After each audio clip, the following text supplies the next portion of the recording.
Howdy, howdy. Welcome on in to the pre-show before the free show. I just realized I think that you're the mic that was unplugged. Yep.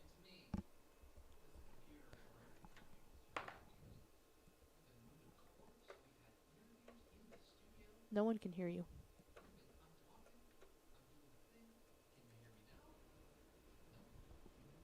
This is great.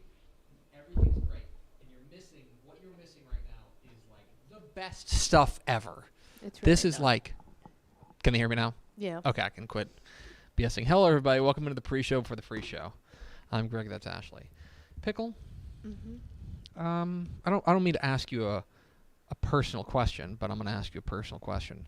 Okay. What time did you wake up this morning? 5 o'clock. 5 o'clock. Wow, look at you out here grinding. 5 o'clock in the morning every weekday. Every weekday. Yeah. Why? To go work out. Oh, wow. We do a workout class in the morning. Mm. Well, today we did not do a workout class. We lifted, but we're Out there getting that's right. getting gains. Getting gains o'clock. We're doing the free weights today. We're out there with all the men. It's Get at us. It's Gains-tober. It's the house of gains. Gains-tember. What's the best way to fit all gains? No. Gains-sember. I know that swole is the goal and size is the prize, though. Absolutely. It's gains o'clock. Pickle, I set an alarm this morning for 1:55 in the morning. Did you try to watch the soccer match? Oh, I didn't try. I did. Oh, well, then I don't want to hear any complaining that you're tired. I woke up. No. It's fine. I'm not here complaining I'm tired. I'm proud of you for waking up at 5 a.m. For like self care. Yeah. You know, I woke up to harm myself Yeah. at 1:55 because this morning, while the rest of the United States was sleeping, a select number of us woke up to watch, or stayed up, I suppose, to watch the United States women's national team play in the World Cup, their final group stage match against Portugal. Which they almost very much messed up.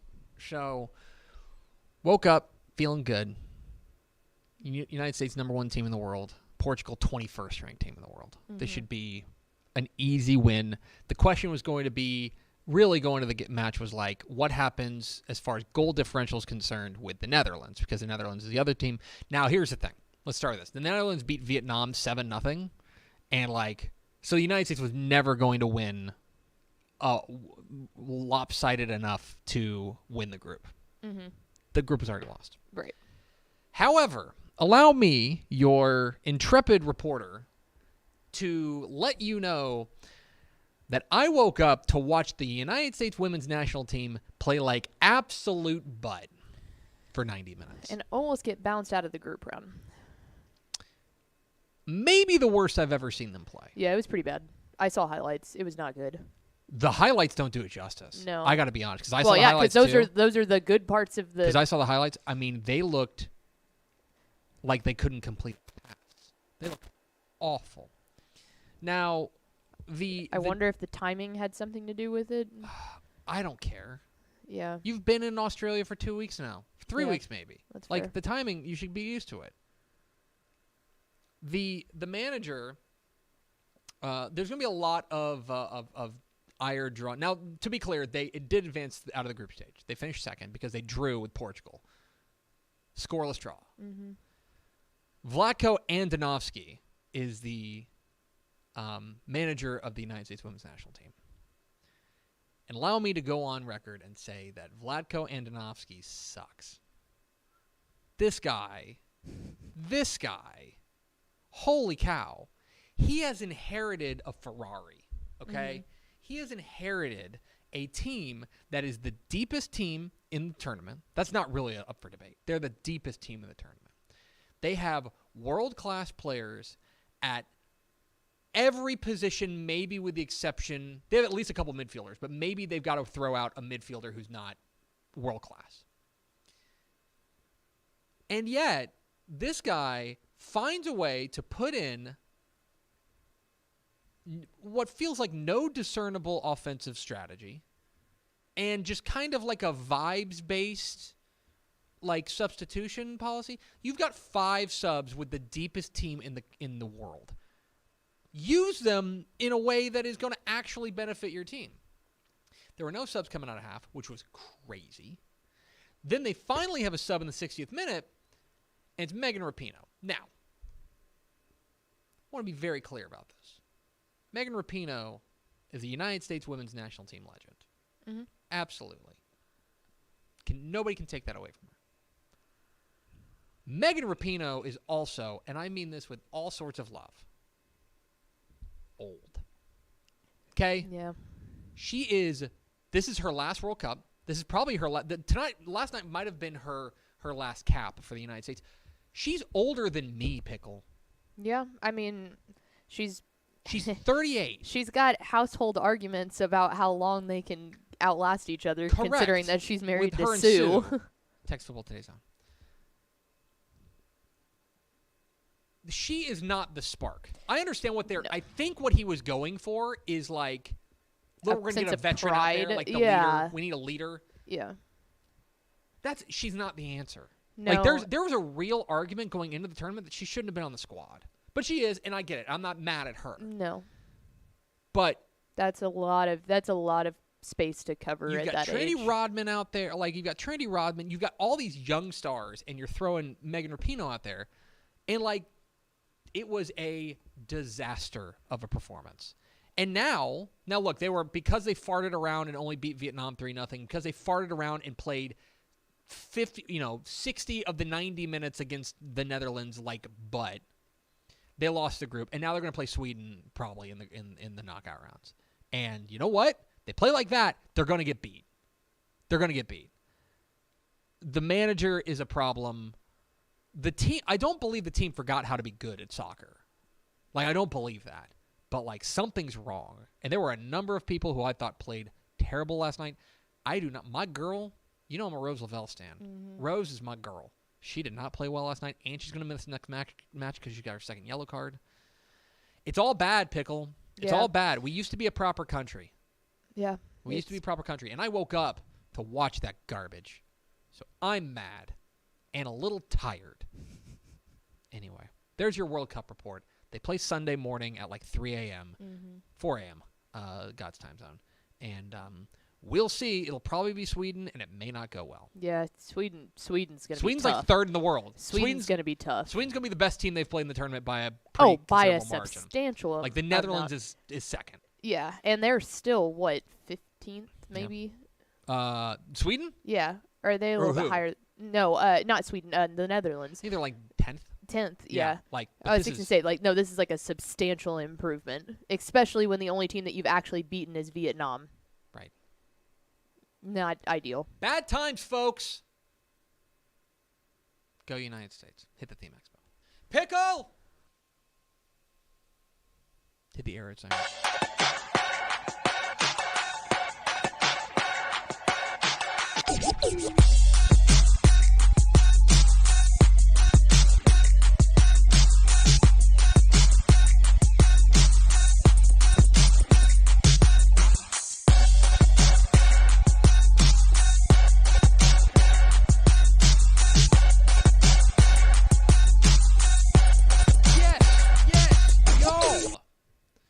From the Dave Campbell's Texas Football Mothership here in beautiful Lewisville, Texas, it is Texas Football Today, a program with internet. My name's Greg Tepper. I'm the managing editor of Dave Campbell's Texas Football magazine, texasfootball.com, a corresponding website. Thank you for spending part of your day with us. Whether you're watching us live, texasfootball.com, Facebook, YouTube, Twitch, Twitter, all the places, or you'll listen to us in the podcast, which you can subscribe to on the podcast vendor of your choice. Either way, thank you for doing your part. Support your local, mediocre internet show. I am sitting over there at the helm today, making us sound good. She's a Duchess of the Dorks. She missed 305. She got a good night's sleep last night. She's Ashley Pickle. I presume. I didn't really. No, I did get a good night's sleep last night. I was very tired. I'm glad to hear that. What time did you go to bed? With 5 a.m. alarm, like there's pressure to go to bed early. My goal is to be in bed by 10:30. Okay. Because then it's like I'll likely fall asleep before 11, and that 6 hours is about a good step for me. Spend 10 minutes farting around on your phone. And then, because if I sleep for too long, I'm even more useless than if I don't get enough sleep. Yes. I can't hit that next threshold. Today is Tuesday, August 1, 2023. Look at that. August. There's football this month.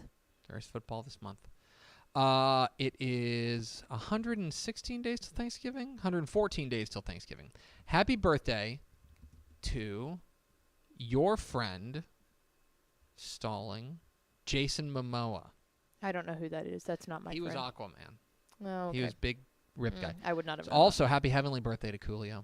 Okay, see, that's my friend. R.I.P. Coolio. Anyway, it's episode 1625. On today's show, folks, the final 2023 installment. No, I quit. I'm handing in my resignation after this episode. The final 2023 installment of Math Tuesday. This is the only reason I come to work. Of Math Tuesday. Math Tuesday. Where we will take a look at which teams the computer rankings think are going to make a leap in 2023 and which teams the computer is selling. We'll get into that. In the back half of the show, we had a great conversation with a kind of a Texas quarterback icon. Came into our studio. Former San Antonio Churchill Charger, former Baylor Bear, and former Houston Oiler quarterback Cody Carlson was in studio with us earlier today. We caught up and talked all things football over the course of his career, plus what he's doing today. Even talk a little NIL, because he's pretty involved with what they do down there at Baylor. So we will get to hear from Cody Carlson, the San Antonio Churchill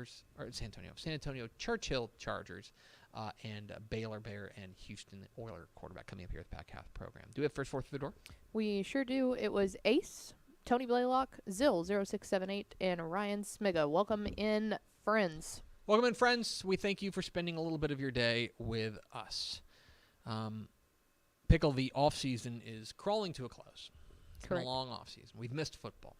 But one of the things that have kept us going through this off-season is that every Tuesday, we roll out Math Tuesday. Math Tuesday.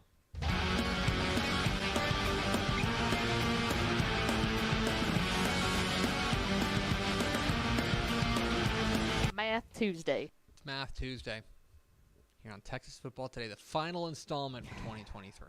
I'm upset. I'm This sorry. is a day of mourning But you each know, year for me. like you understand why it's the last one, right? Like football's here. It's an off season, and really the off season's done. In fact, Yeah, you but- can make an argument we shouldn't be doing one today. Incorrect. I'm just saying. I'm No. saying. Look, football started yesterday. So Football season. We cannot sit here and tell people it's football season If and it then was- do an off season segment. if it was me, I would have Math Tuesday every single show. 5 days a week. I feel like that's going to be poor branding, but we can get into that off the air. It's Math Tuesday, and today we're going to look at the Dave Campbell's Texas Football Computer Rankings. So for those who don't know, we post computer rankings from our friend Jerry Forrest at PigskinPrep.com for Dave Campbell's Texas Football subscribers, where we rank every single Texas high school football team, all 1,500 of them, 1 through 1,500. That's not true. We break up by classification. And the preseason rankings, it's easy to see why, how they come to how the computer comes to its conclusions in week 14, right? Because you've got 13 weeks of data, and you can say, okay, here's what these teams have all done over the last 13 weeks. Let's gather it all together, figure out what happens, and there's plenty of data to put together as far as a mid to late season ranking is concerned. Mm-hmm. The preseason rankings are a little bit of a mystery box because the computer takes in a ton of data Mm-hmm. and spits out what it thinks for the upcoming football season. But we have no actual on-field performance. So, for example, there are things the computer can't possibly know. Mm-hmm. Okay, the computer could not know Coaching that, changes. a team has a coaching change. Mm-hmm. The computer For better or worse. Or the computer can't know that it's the second year under a coach. We talk all the time about how there's that second year leap. The computer may not know that a team had a player a tough injury, Right. right, Right. in the offseason or something like that. But the computer does have this wide array of information that it takes in. Okay, Like starters lost. starters and retained. lost and retained. Mm-hmm. What kind of players they are, what percentage of your all-district players are coming back? Mm-hmm. Do you have your quarterback back? That matters as well. What did your JV program do if you have a JV program? Things like that. Plus, what coaches think. We take into account what coaches think, and all that kind of stuff. And of course, what you've done recently. What you've done over the past 5-6 years, the computer takes that into account as well. There's a lot of data. And so what I think is interesting is if you dig a little deeper into our computer rankings, you can try to sniff out what teams the computer is foreseeing a leap for and which teams the computer is foreseeing a decline for. Specifically, what I went through is I took the final 2022 rankings. So, for example, Duncanville finished the year as the number 1 team in 6A last year. Mm-hmm. I don't think anyone has any questions about that. They went 15-0. They won a state championship. They beat North Shore. They beat DeSoto, the other state champion in 6A. They were pretty clearly the number 1 team to end 2022. Take the postseason rankings and compare them to the preseason rankings this year, where functionally you would think nothing should have changed in the minds of the computer except the data it got in, right? This is as apples to apples as we can get, taking what the computer thought of you at the end of last season and what the computer thinks of you this year and saying, all right, what data is the computer reading to get you from A to B? So, for example, we mentioned Duncanville. Duncanville was the number 1 team to finish to finish the year last year. They start the year as number 1 this year. Mm-hmm. Okay, let's take another example. Let's take a team like Spring Westfield. Spring Westfield finished the year number 11 in our computer rankings, but we have them 6th in our preseason rankings. So we think that they're going to take a modest leap and be a little bit better in 2022 or 2023, according to the computer. And so what I wanted to see was where were the widest gaps? where were the programs that the computer thinks are going to be substantially better or substantially worse in 2023. So I picked the most substantial changes projected by the computer in each classification. So let's go with the teams. Start with the teams the computer thinks you need to be keeping an eye on because they're due for a leap. In 6A, let's go down to PSJA. And this is a little interesting. So PSJA started the year finished the year 4-7 last year. They finished 214th in the computer rankings. That's 214th out of 249. Okay, very clearly at the bottom of the rankings. But the computer really likes what they have coming back. Specifically, they really like the fact that they're going to have 6 starters on defense. They're going to have better depth. And the coaches that we talk to really think PSJA is going to be improved. They're a team that the computer thinks is going to take a leap.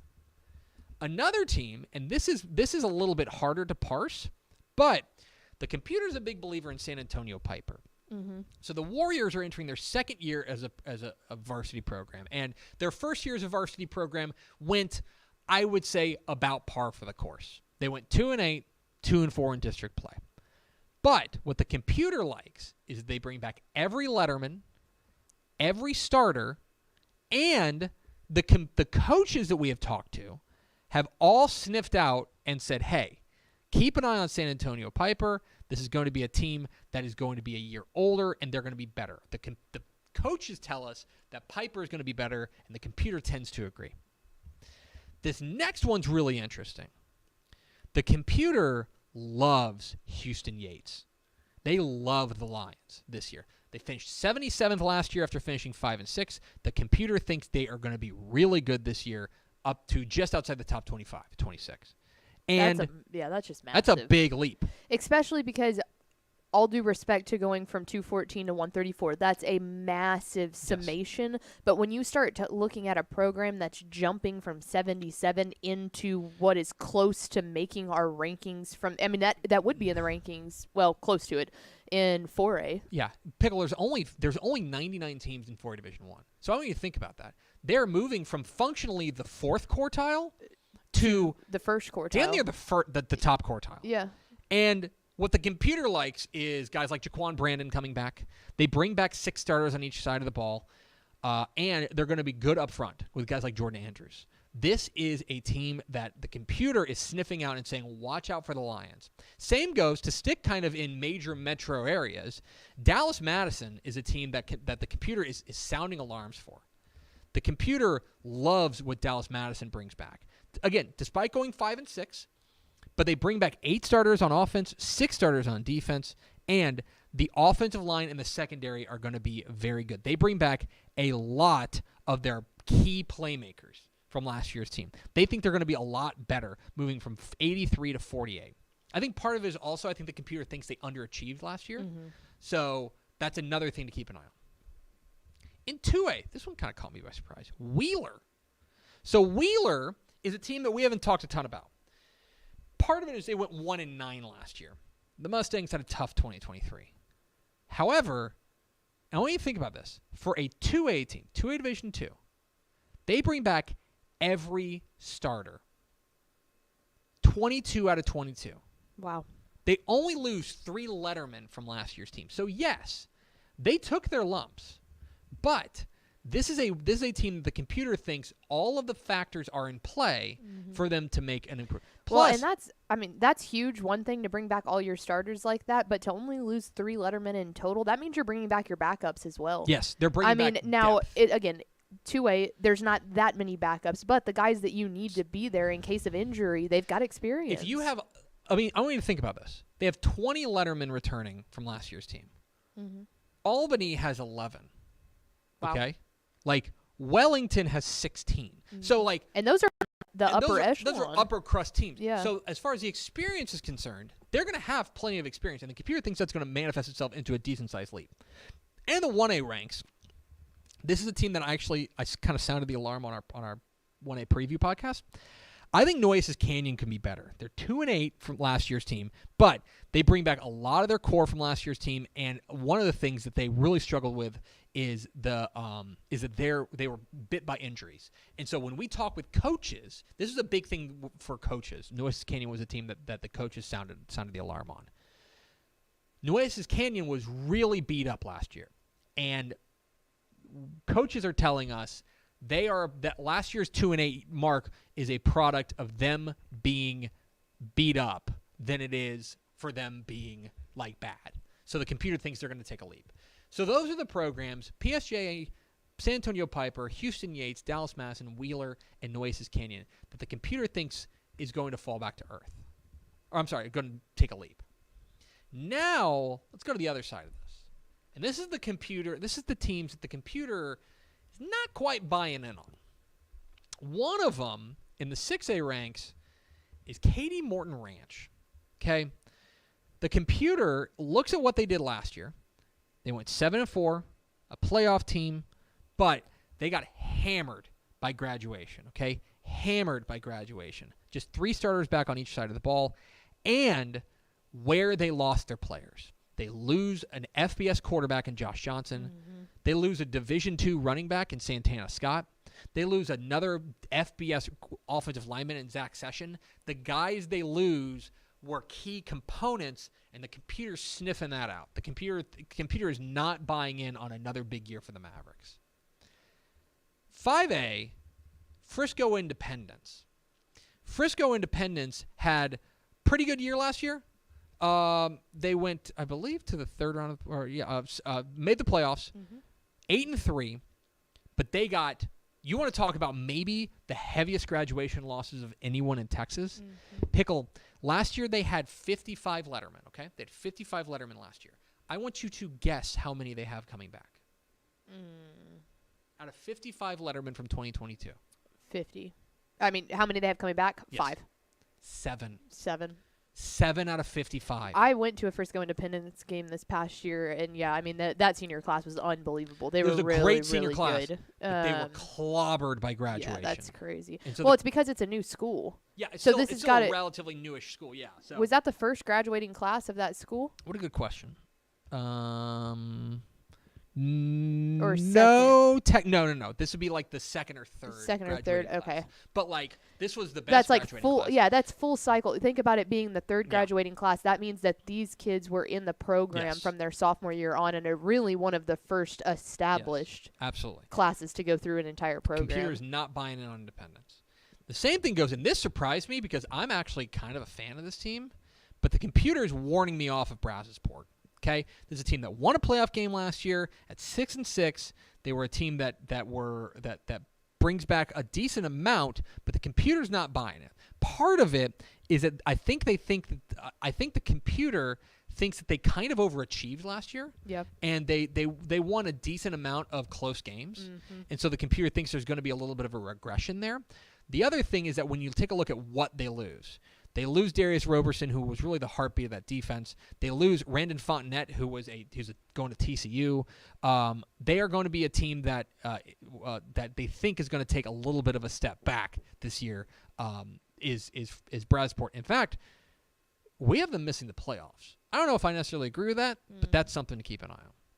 In 3A, ARP. Now, this is tough because ARP was 3-7 last year, but the computer is thinking, the bottom has an opportunity to fall out here. They finished the year 43rd last year. Now, part of that, I think, is that they were, even with 3-7, they played a lot of games close and just came up on the wrong end of it. But the computer is not a fan of what they have coming back. Specifically, they're going to be pretty thin across the board, and so their question, and they may be another year away. This is a team where the sophomore class is going to be the best. But right now the computer looks at all the data and what coaches are saying, and they say they're not necessarily a believer in the Tigers after last year. In the 2A ranks, the computer is putting a sell order on Bangs. This is another stark drop. Okay, there's only 105 teams in 2A Division I, Pickle, and they're going from 39 to 89.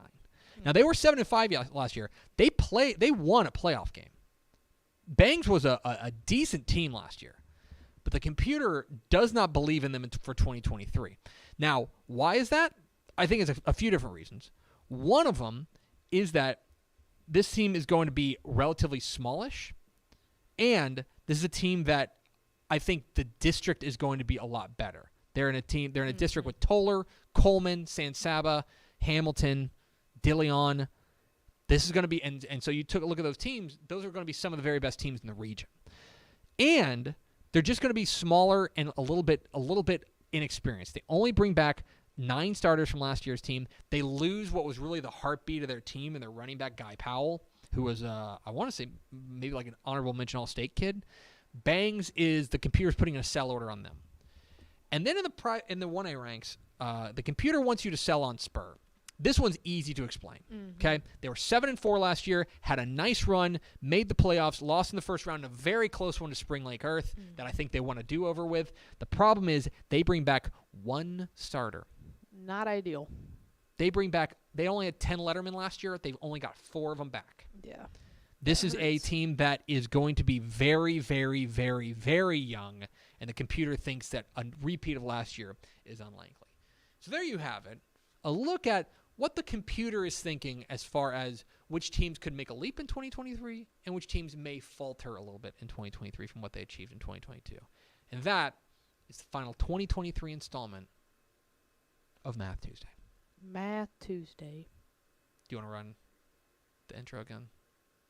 No, I'll cry. I'll get too emotional. We're Texas Football Today. We're here every weekday at noon on TexasFootball.com, talking football in the Lone Star State. You can follow us on Twitter at DCTF, like us on Facebook, Facebook.com/Dave Campbell's. Follow us on Instagram, Instagram.com/Dave Campbell's, and of course, see us at TexasFootball.com. TexasFootball.com is where you can find complete coverage of high school football, college football, and recruiting all across the Lone Star State. Now, a word from these goods and services. Born and bred in Texas hits a little different, as it should. Texans love doing business with fellow Texans. VCR Now takes its Texas roots as seriously as its many partnerships with schools and universities around the state. It's also why we're so proud to promote our brand in the pages of the Texas Bible, Dave Campbell's Texas Football, and on the airwaves of Texas Football Today. Driven by producing quality broadcast video, state-of-the-art audio, and LED video scoreboards at affordable prices, VCR Now makes sure to listen to your needs in its athletic department before recommending the next best steps. Building great products is our business, and it's our focus on building meaningful long-term partnerships with our clients that sets us apart. From our 24/7, 365-day help desk, the training lab in our hometown of Red Oak, or our sports marketing business plan that puts money back in the hands of our athletic departments we support, VCR Now is built to last. Reach out to us today at info@vcrnow.com or by calling 855-GO-VCR-NOW. Again, that's info@vcrnow.com or by calling 855-GO-VCR-NOW. Pickle, we had an NFL quarterback in our midst, plus a Liberty Bowl MVP. Yes, sir. And a San Antonio Churchill Charger. We were so pleased to be joined in studio by Cody Carlson, Commander Cody, who played for the Oilers, the Baylor Bears, and the San Antonio Churchill Chargers in an illustrious, star-studded, Lone Star football career. Here's our conversation with Cody Carlson here on Texas Football Today.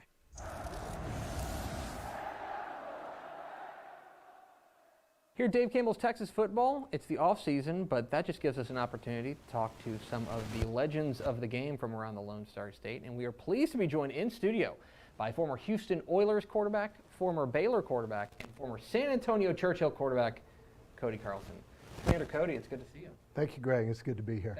Thanks for taking some time. We were talking before we came on the air about how you are, in so many ways, like, you're beloved in different parts of the state, between San Antonio, Waco, Houston. So I know there's a lot of people out there who are wondering what you're up to these days. I don't know that I am beloved. I was, like any other player, you get mixed reactions depending upon your performance. So there's plenty of those that are still booing me, I'm sure. But it is great to be here, and it was great to be able to play all of my football in the state of Texas. So I appreciate that. Living in Waco now, and so it was just a little bit of a drive to get here to y'all's offices, and I appreciate y'all having me. Well, we appreciate you taking some time with us. I want to go back to the very beginning of your career at Churchill, San Antonio, where you got to play for the legendary Jerry Comalander there at Churchill. And I am curious about the the impact that your time playing under Coach Comalander had on your career? Oh, it was foundational. I mean, you know, I say that. My dad was my youth sports coach, very involved, and you know, I guess what he did was kind of set the tone for going out there, being a good sport, playing hard, competing, learning from your success and your failure. That was really the same message and same program that Jerry Comalander had as well. Just a man of high character. There was a healthy amount of fear as a player. You know, he surrounded himself with very good coaches that all didn't have the same personalities, but saw things the same way. And they truly loved not just what they were doing, but loved the people that they were working with. So it was a great model for me to see. From there, it was off to Baylor, where you had a legendary career down there with the Bears, the MVP of the 1985 Liberty Bowl, and then you led them to another win, the Bluebonnet Bowl in 1986. When you look back on your career there with the Bears, is there one or two games that stand out to you that you remember most fondly? Yeah, I mean, I remember my first start at Baylor, and so at the time when I was coming out of high school, and let me just back up a little bit, I was one of the top 3 quarterbacks, you know, in the state, most highly recruited. One of the others was Tom Mickey, and Tom Mickey ended up going to Baylor as well. So the story was, you know, I knew that he was a great player, probably from reading about him in Texas football, and thought that if I committed first, that it would scare him off. Well, it didn't. He must have read my, you know, summary and said, not that big a deal. But we ended up being really good friends. So we both rotated every other play, which was my first start or my first game to play in college. And it was against BYU. Steve Young was the quarterback. It was the year before they won the national championship, and had we not beaten them that opening game, they might have won it that year. Amazing team, and we ended up pulling out a victory because we had a real strong senior class, strong leadership, and coaches that were, you know, that prepared us very well. So that would be one.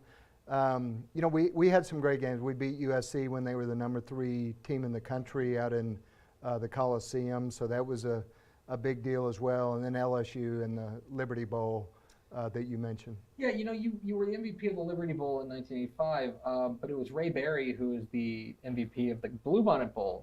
Do you feel like you were robbed? It's been 37 years. We can speak candidly. Well, I told Ray that they tried to give it to me, but I just said, hey, Ray needs a little prop as well. Ray was kind of a thorn in my side all through college.